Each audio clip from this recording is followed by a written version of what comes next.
Kita tengok masjid terbaru. Assalamualaikum warahmatullahi ta'ala wabarakatuh. Bismillah wassalatu wassalamu ala rasulillah wa ala alihi wa sahbihi wa man walah.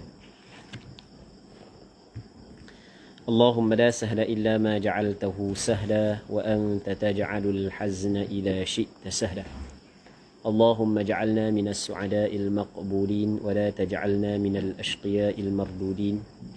Allahumma salli wa sallim wa barik ala sayyidina Muhammad wa ala alihi wa sahbihi ajma'in walhamdulillahi rabbil alamin amma ba'd. InsyaAllah kita sambung balik pengajian kitab Al-Aqidah At-Tahawiyah. Al-Aqidah At-Tahawiyah yang dikarang oleh Imam At-Tahawi, anjuran Masjid Tabauk. Muslimin muslimat yang dirahmati oleh Allah Subhanahu wa taala.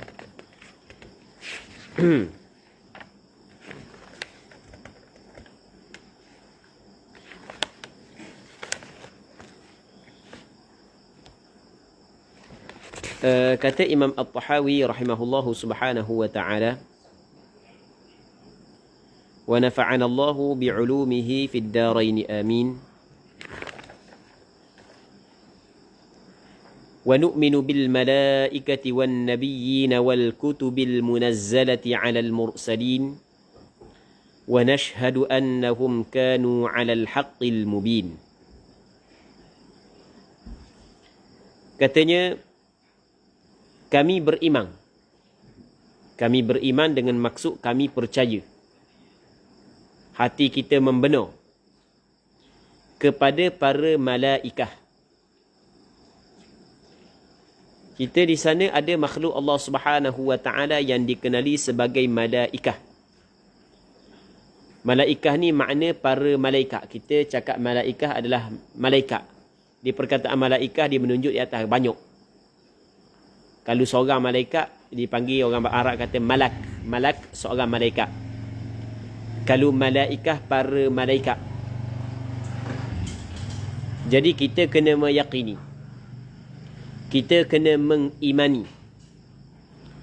Kita kena meyakini, kita kena mengimani, kita kena membenarkan, hati kita kena membenarkan di sana wujudnya makhluk Allah Ta'ala yang dikenali sebagai malaikah.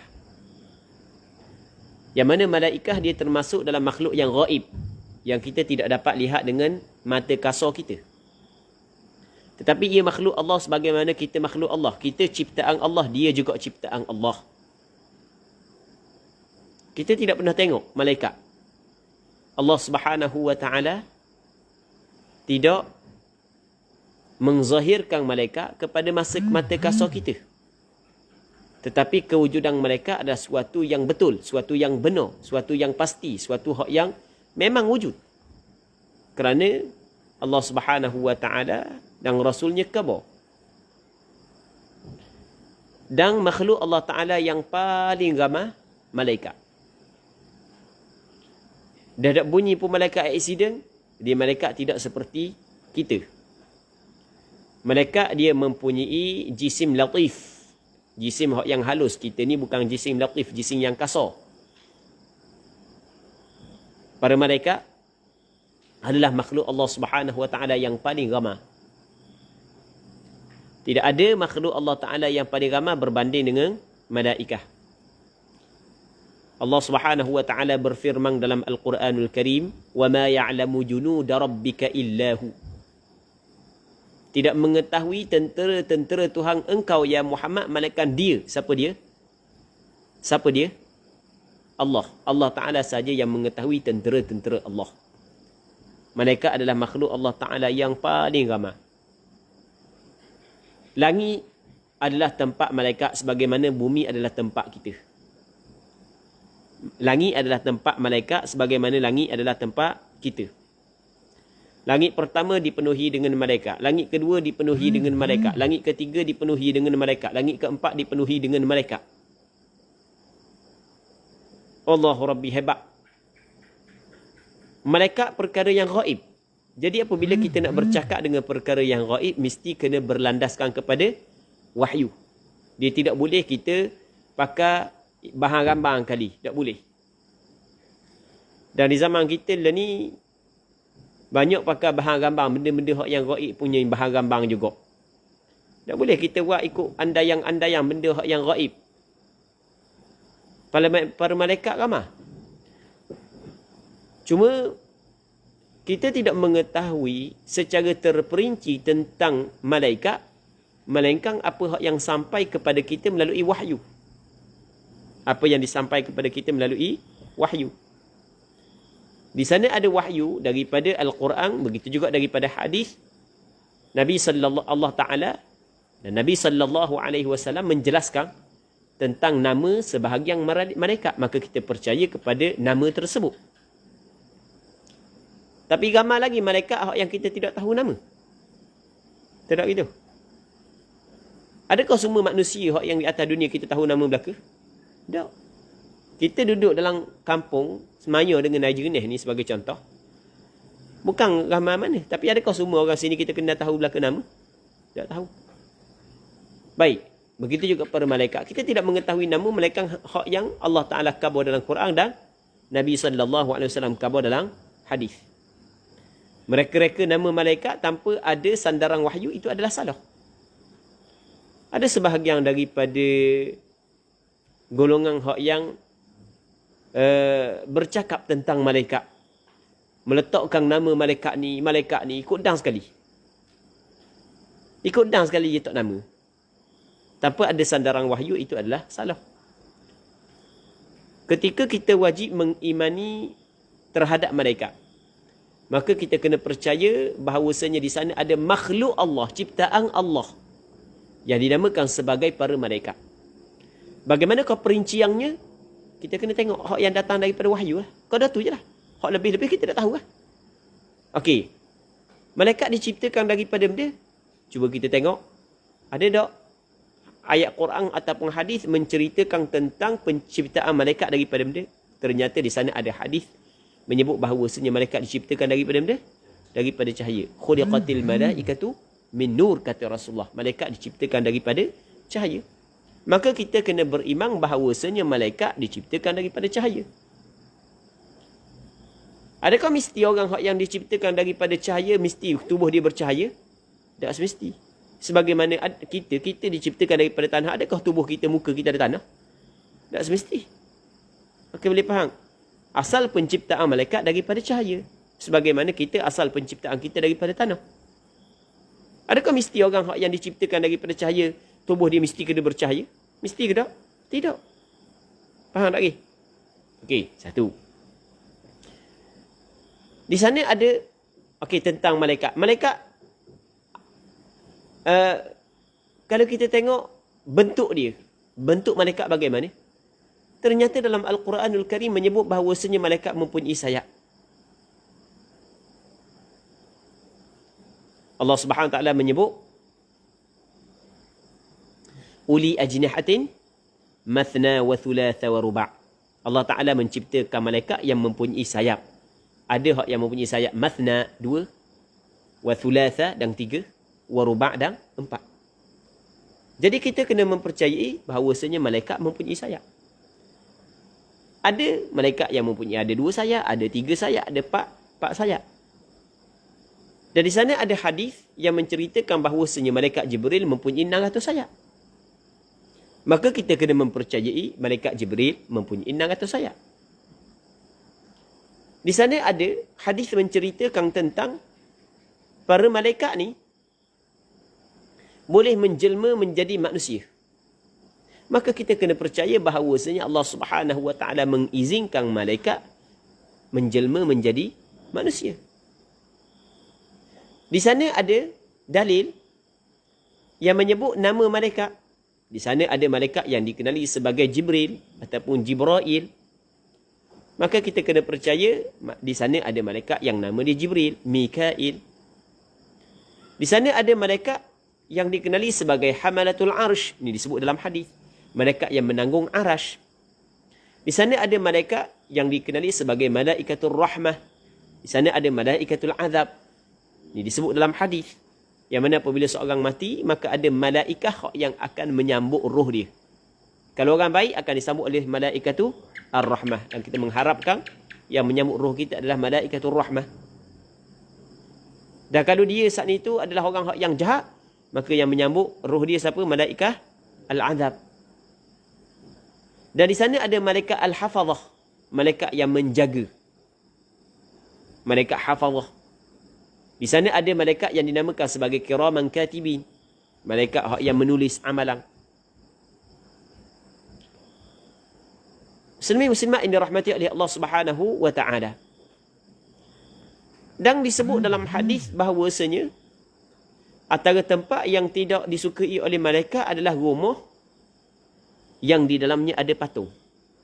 Rumah yang ada anjing. Malaikat tidak masuk ke dalam rumah yang ada di dalam rumah tersebut patung. Maka kita kena percaya malaikat tak masuk dalam rumah yang ada patung. Rumah yang ada anjing, malaikat tak masuk. Ini disebut oleh Rasulullah. Bukan maksud malaikat takut kepada anjing. Bukan maksud malaikat takut kepada patung. Bukan. Ada juga orang kata, oh malaikat takut kepada patung. Mana ada malaikat takut benda kepada patung. Patung boleh memberi manfaat, memberi mudarat dia. Kita tak takut kepada patung. Usah kata malaikat. Faham? Jadi, adakah patung memberi manfaat? Adakah patung memberi mudarat?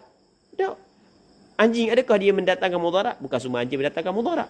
Anjing yang mendatangkan mudarat sekalipun, kita kalau tengok anjing yang jahat-jahat, kita bunuh. Kalau saja. Faham? Tak boleh bunuh dengan senapang. Kita tak ada senapang. Kita cari kacau. Banyak macam cara kan. Malaikat bukan takut kepada anjing. Bukan takut kepada patung. Tetapi oleh kerana rumah yang ada patung adalah rumah yang ada maksiat. Kerana Allah Ta'ala dan Rasulnya larang letak patung dalam rumah. Tiba-tiba dia ada letak patung dalam rumah. Maka malaikat tak suka kepada tempat maksiat. Tempat maksiat malaikat tak suka. Sebab itulah kalau kita nak mengundang malaikat berada, hadir dalam rumah kita, maka perbanyakkanlah kita melakukan perkara yang dapat mendatangkan dan dapat menurunkan rahmat. Kalau kita melakukan perkara yang dapat mengundang dosa, maksiat, maka malaikat tidak akan bertamu di rumah kita. Duduk tengok cerita-cerita mengarut, duduk melakukan maksiat dalam rumah. Benda maksiat yang boleh dilakukan dalam rumah banyak dah ni zaman kita. Banyak maksiat boleh dilakukan dalam rumah. Secara mudahnya adalah maksiat melalui handset. Boleh dilakukan dalam rumah. Maka ia tidak mengundang malaikat menjadi tetamu di rumah dia. Dan siapa yang menjadi tamu di rumah dia? Iblis lah. Setan, jin lah. Benar. Oh, jin suka lah. Oh, geng aku. Oh, tegak aku weh.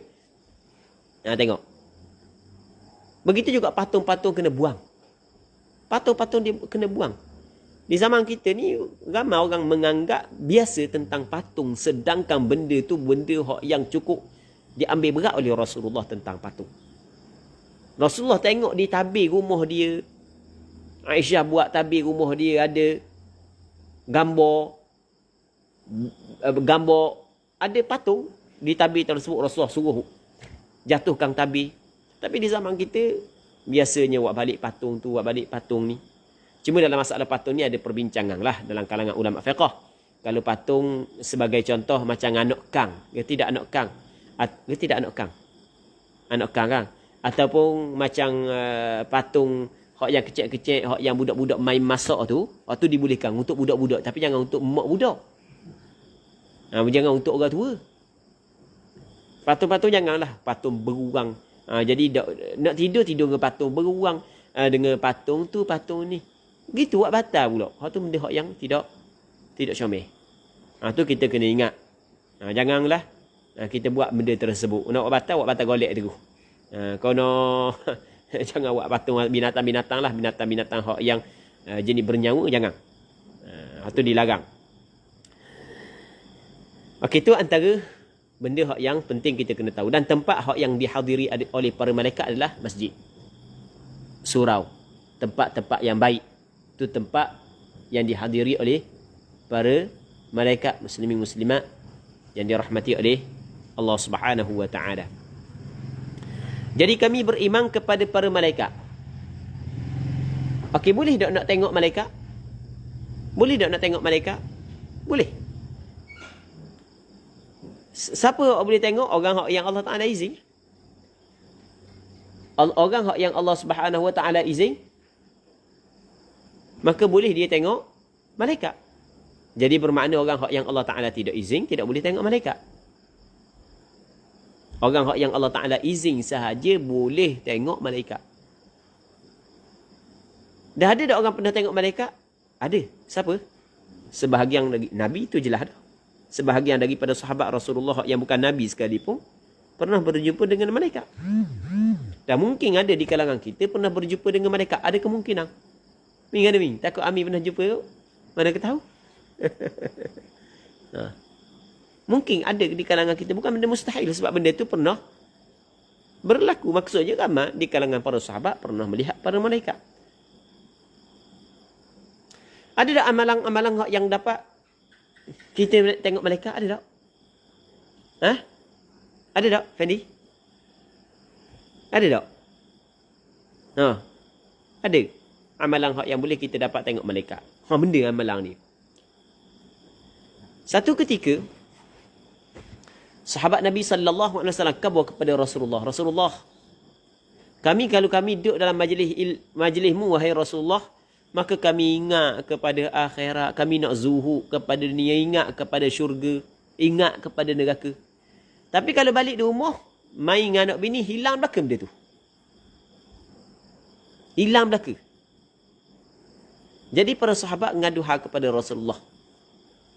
Berlaku perkara tersebut kepada dia. Jadi balik di rumah, duk kerja, ingat ke dunia tu, tak ada ingat dah kepada syurga, kepada neraka.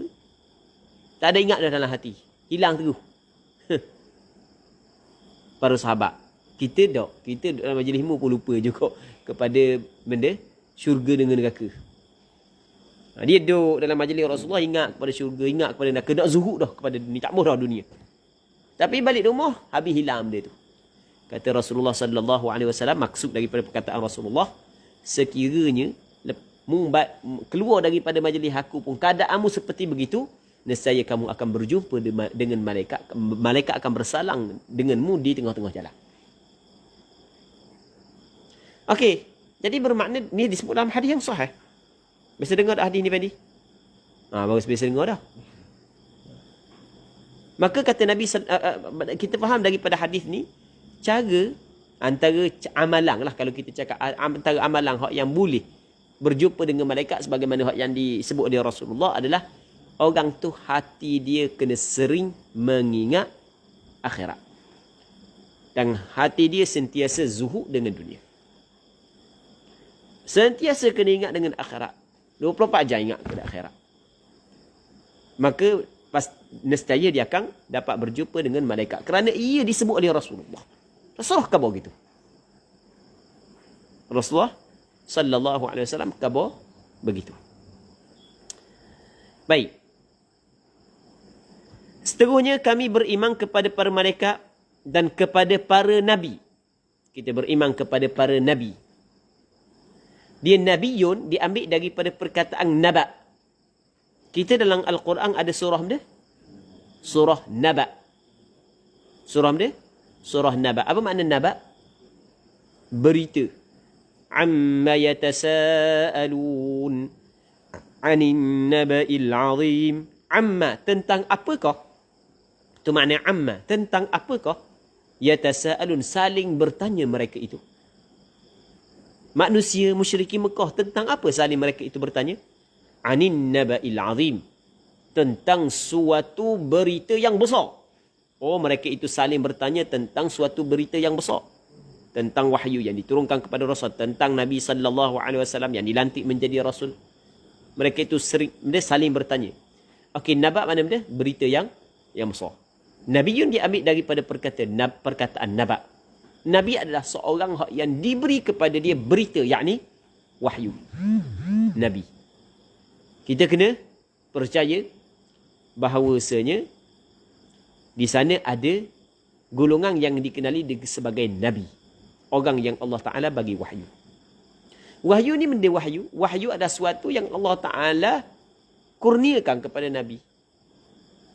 Itu wahyu. Benda yang Allah Ta'ala bagi kepada Nabi. Wahyu ni Allah Ta'ala campurkan ke dalam hati Nabi. Ataupun Allah Subhanahu Wa Ta'ala Hantarkan turun melalui malaikat Jibril alaihi salam. Malaikat Jibril bawa daripada Allah Ta'ala. Okey, ni yang Allah Ta'ala khabar. Malaikat Jibril adalah penurun wahyu. Faham?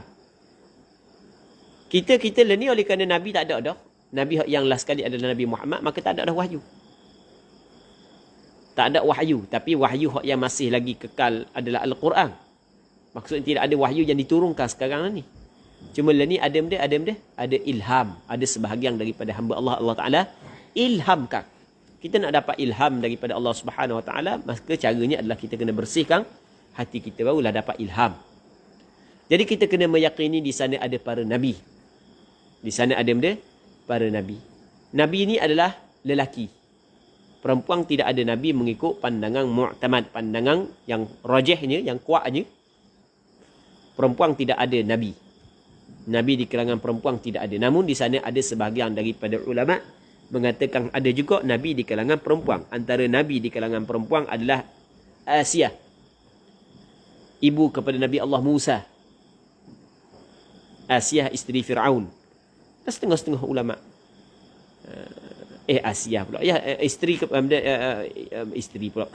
Allahu Rabbi. Ibu kepada Nabi Allah Musa. Maryam. Ada setengah kata Nabi. Setengah ulama kata Nabi. Tapi pandangan rajahnya Nabi adalah lelaki. Yang diberikan wahyu. Dia adalah pilihan mutlak Allah Subhanahu Wa Ta'ala. Allah Ta'ala memilih. Macam di kalangan kita, Allah Ta'ala pilih orang ni, Allah Ta'ala pilih untuk memberi perkara-perkara yang rahsia kepada dia. Ada di kalangan hamba Allah Ta'ala pilih untuk memberi rahsia Allah. Kita tidak tahu. Di sana ada sebahagian daripada hamba Allah, Allah Ta'ala pilih dia untuk Allah Ta'ala bagi rahsia ketuhanan kepada dia. Allah Ta'ala ilhamkan kepada dia. Ada ke tak? Ada. Di kalangan hamba Allah Subhanahu Wa Ta'ala. Dalam Al-Quran Allah Subhanahu Wa Ta'ala berfirman, Allahu yajtabi ilaihi man yasha wa yahdi ilaihi man yunib. Allah Subhanahu Wa Ta'ala memberi hidayah kepada mereka yang Allah Ta'ala kehendaki, dan Allah Ta'ala tarik kepada Allah mereka yang kembali kepada Allah. Allah Ta'ala tarik kepada Allah mereka yang inabah kembali kepada Allah Subhanahu Wa Ta'ala. Sebab itulah hati kita biar basah mengingati Allah. Biar basah mengingati Allah Subhanahu Wa Ta'ala. Agar kita termasuk dalam pilihan Allah Subhanahu Wa Ta'ala. Muslimin muslimat yang dirahmati oleh Allah Subhanahu Wa Ta'ala. Para nabi lama. Para nabi ni ramah. Ramah mana? Jawapannya adalah Allah Ta'ala lebih mengetahui. Para nabi ramah. Ramah mana? Allah Ta'ala lebih mengetahui. Ada sebahagian daripada nabi Allah Ta'ala cerita kepada Rasulullah, wa minhum man lam naqsus alaik, dan sebahagian daripada mereka itu kami tidak cerita kepadamu wahai Muhammad. Ada sebahagian daripada nabi Allah Ta'ala cerita kepada Rasulullah, dan ada sebahagian nabi Allah Ta'ala tidak cerita kepada Nabi sallallahu alaihi wasallam. Ramai mana nabi Allah Ta'ala lebih mengetahui. Dan dalam Al-Quran Allah Ta'ala kata walikulli qaumin had, bagi setiap kaum ada orang yang memberi hidayah. Setiap kaum ada orang yang menjadi nabi pemberi hidayah kepada kaum tersebut.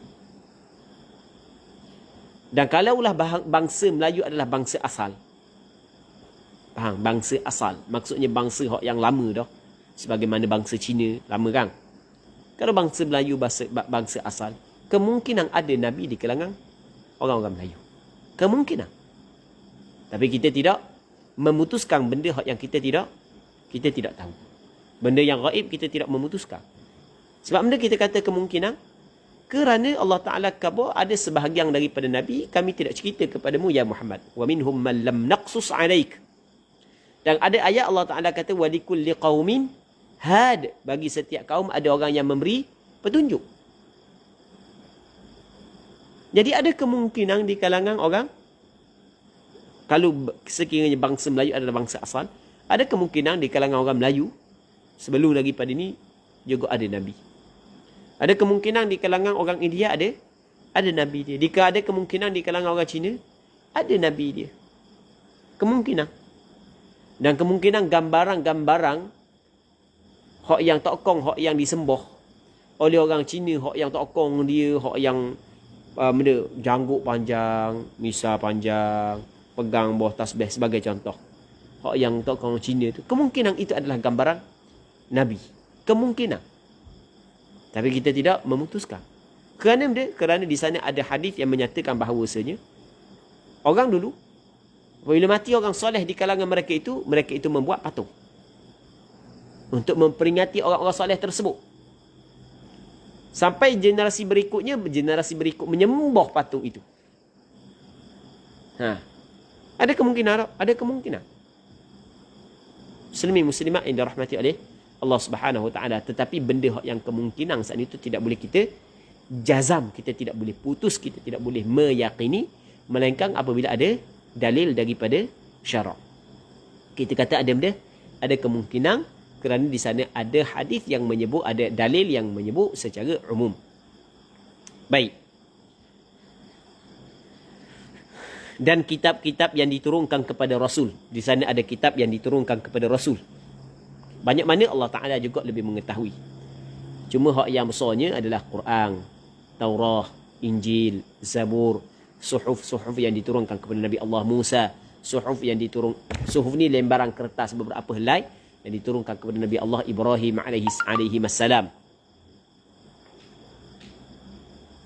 Kalau Quran diturunkan kepada Nabi Allah Muhammad, Taurah diturunkan kepada Nabi Allah Musa, Injil diturunkan kepada Nabi Allah Isa, Zabur diturunkan kepada Nabi Allah Dawud. Faham? Muslimat yang dirahmati oleh Allah Subhanahu Wa Taala. Seterusnya, kami bersaksi bahawa mereka di atas kebenaran yang nyata. Kita bersaksi bahawasanya mereka itu, para Rasul, berada di atas kebenaran yang nyata. Baik, jadi untuk malam ni kita berhenti sini dulu kitab yang pertama. Kita baca kitab yang kedua pula, iaitu kitab Bustanul Arifin. Allah Subhanahu Wa Taala a'la wa alam. Bismillah, wassalatu wassalamu ala Rasulillah wa ala alihi wa sahbihi wa man walah. Allahumma la sahla illa ma ja'altahu sahla wa anta taj'alul hazna idha syi'ta sahla. Allahumma ja'alna minas su'ada'il maqbulin wa la taj'alna minal ashqiya'il mardudin. Allahumma salli wa sallim wa barik ala sayyidina Muhammad wa ala alihi wa sahbihi ajma'in. Walhamdulillahi rabbil alamin. Jadi kita sambung pengajian kitab Bustanul Arifin yang disusun dan dikarang oleh Imam Nawawi rahimahullahu subhanahu wa ta'ala. Wa nafa'anallahu bi'ulumihi fid daraini amin. Hadis ke-14. Peperangan terhadap orang-orang yang memerangi Islam. Agama yang diredai oleh Allah Subhanahu Wa Taala tidak ada melainkan agama Islam. Tidak ada agama yang diredai oleh Allah Subhanahu Wa Taala melainkan agama Islam. Sesiapa yang mencari agama selain daripada agama Islam, maka dia tidak diterima oleh Allah Subhanahu Wa Taala. Al-yawma akmaltu lakum dinakum wa atmamtu alaykum ni'mati wa raditu lakumul Islam madinah. Dalam tahun Hajjatul Wada', Allah Ta'ala tu ayat dia, Al-yawma akmaltu lakum dinakum, pada hari ini aku telah sempurnakan kepada kamu agama kamu. Al-yawma akmaltu lakum dinakum wa atmamtu alaikum ni'mati, dan aku telah sempurna kepada kamu nikmatku. Wa raditu lakumul Islam madinah, dan aku redha bagi kamu Islam sebagai agama. Aku redha bagi kamu Islam sebagai agama. Sebab itulah antara zikir dan bacaan yang comel kita baca pagi dan petang, raditu billahi rabba wa bil islami dina. Aku redha Allah Ta'ala sebagai Tuhan dan Islam sebagai agama. Baca Buat amal. Jangan duduk saja. Buat amal. Baca pagi dan petang. Allahu Rabbi, alangkah ruginya kita umat Islam yang mengetahui amalan-amalan tertentu yang dilakukan oleh Rasulullah pagi dan petang, tapi kita abaikan. Jadikan ia amalan harian kita. Jadikan amalan-amalan yang diamalkan oleh Rasulullah sebagai amalan kita pagi, petang, siang, malam. Muslimin muslimat yang dirahmati oleh Allah Subhanahu wa taala. Islam adalah agama yang Allah Subhanahu wa taala redha. Tidak ada agama yang Allah taala redha melainkan agama Islam. Agama yang dibawa oleh Nabi Muhammad dan nabi-nabi yang sebelum daripada Nabi Muhammad sallallahu alaihi wasallam. Iaitu termasuklah Nabi Ibrahim alaihi salam. Ma kana Ibrahim Yahudiyan wala Nasraniyan walakin kana hanifan muslimah. Tidak adalah Nabi Ibrahim orang Yahudi. Bukan Nabi Ibrahim orang Yahudi. Sebab Yahudi datang selepas daripada Ibrahim. Yahudi adalah anak cucu kepada Nabi Allah Yaqub. Dan Nabi Ibrahim bukan juga Nasraniyah, pokok Kristian bukan. Walakin kana hanifan musliman wa ma kana minal musyrikin. Tetapi Nabi Ibrahim alaihi salam adalah hanif, orang yang berada di atas agama landasan yang betul, dan muslimah, orang Islam. Orang yang mencari agama selain daripada agama Islam pasti tidak akan diterima oleh Allah. Wa may yabtaghi ghairal islami dinan falan yuqbala minhu. Sesiapa yang mencari agama selain daripada agama Islam, maka tidak akan diterima daripadanya. Di akhirat pula, wa huwa minal khasirin. Dia akan termasuk dalam golongan yang rugi. Sebab itulah ketika kita dilahirkan daripada di dalam keluarga Muslim, maka kita kena bersyukur kepada Allah. Ini adalah pilihan Allah. Kita kena faham pilihan Allah. Allah Ta'ala pilih kita sebab kita orang mulia ni. Allah Ta'ala pilih kita ni. Dilahirkan kita daripada keluarga Islam. Ini pilihan Allah. Ada orang Allah Ta'ala bagi Islam kepada dia dengan cara Allah Ta'ala melahirkan dia daripada keluarga Islam. Dan ada Allah Ta'ala bagi Islam kepada dia dengan cara Allah Subhanahu Wa Ta'ala memberi hidayah kepada dia. Yang pada asalnya bukan daripada keluarga Islam. Ramai ada orang yang bukan daripada keluarga Islam, maka Allah Ta'ala bagi hidayah kepada dia. Ramai. Terlalu ramai. Tambah-tambah kalau di kawasan barat lah ni, sampai ke setengah-setengah gereja terpaksa ditutup kerana tidak ada lagi orang datang. Dan akhirnya gereja telah bertukar menjadi masjid. Di Rusianya berlaku perkara tersebut. Hebat je. Hebat. Dan hak yang hebatnya Allah Rabbi, hak yang meluk Islam tu terus menjadi pendakwah. Ajak orang lain pula masuk Islam. Dikala anak orang Islam, anak orang Melayu kita lena, anak orang Melayu kita lalai dengan bermacam-macam permainan yang ditaja oleh orang bukan Islam, orang kafir, duk lalai jauh daripada agama. Orang Islam kita, anak orang Islam kita tidak menutup aurat, tidak mengambil berat tentang agama sendiri. Dikala itu ada di sana orang-orang yang bukan Islam, setelah daripada Allah Ta'ala memberi hidayah kepada dia, bukan setakat dia berpegang teguh kepada agama kita, agama Islam ni, bukan dia menjadi pendakwah, mengajak pula orang lain kepada agama Islam. Ana pernah dah cerita sebelum daripada ni, nak cerita pula sekali lagi. Ana masa ana duduk Syria dulu, ana duduk serumah dengan beberapa orang sahabat daripada Kanada, daripada Amerika, daripada Britain. Hak yang sebahagian besar mereka itu memeluk Islam. Sebahagian besar memeluk Islam. Dikala ada sebahagian daripada pelajar syariah.